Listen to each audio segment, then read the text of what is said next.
Central Bank Governor Dr. Nandalal Veerasinghe says strong institutions are the foundation for a sustainable, inclusive and steady growth for a long period. Speaking during a panel discussion on the topics South Asia's path to resilient growth, organized by the International Monetary Fund, Dr. Nandalal Veerasinghe said Sri Lanka moved backwards in all its social indicators due to the lack of strong institutions in the country.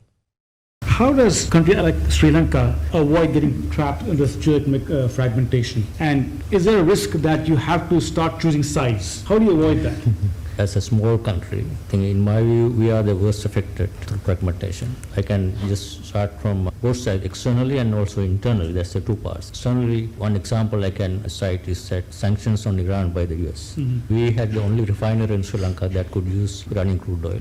With the sanctions, we had to stop operations and the cost of energy went up as a small country. But we also understand the bigger, strong economies like even India and South Europe continue to trade with Iran and use petroleum. Whereas we worst affected all these small countries like us because we can't do trade settlements because of that. Even now, Russia and Ukraine war, if you look at who has been worst affected, obviously we know India, China, some of the European countries still import petroleum from Russia, whereas we can't. And as a result, we are paying higher price for petroleum. In our view, a country like ours is basically affecting more in terms of fragmentation than the bigger, stronger economies. It's not only that, in terms of internal policies. If you look at Sri Lanka in terms of trade integration, Sri Lanka is one of the first countries in Asia that opened up in 1977. And we integrated in terms of trade with the region and the world at the beginning for several decades, and then we moved back as a result of internal policies and basically, nationalistic protection policy. We moved back from the open small economy into a more protectionist closed economy. That's why we have been suffering. One of the reasons why we are in the crisis. That's inconsistent internal policies and moving back and forth. From your perspective, how do you see, given the current conjuncture where we are right now, the challenges the monetary policy framework faces, the challenge for institutions, both from a near-term perspective and from a longer-term perspective in anchoring strong and inclusive growth? This is up to, I think, 2020-19 data.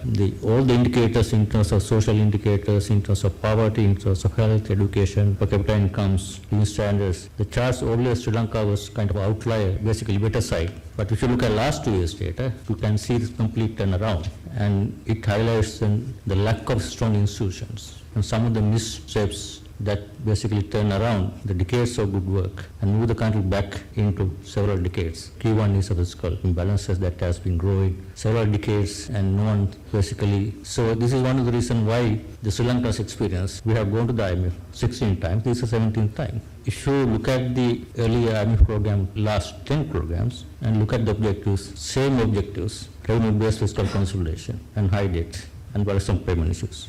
So we have been going back and forth. And the reason why always with the program we go in the 2 steps forward and take again 1 step backwards, so there's no progress. It's mainly because of this important topic of the strong fiscal rules, the independent central bank, independent regulatory institutions, strong public service, independent public service, the politicizing the all government operations. Those are the reasons. And as long as these were basically in a way that one of the reasons why large fiscal deficit is moving into large debt, and as long as we had access to markets, we continue to go in this direction. The negative in terms of trade openness, we moved backwards, and then we borrowed and lived for long years, and the small mistake and lack of strong institutions that triggered this thing, and we moved back a decades back into this thing. I think this is where what is important is now only we are learning that strong institutions is the foundation for a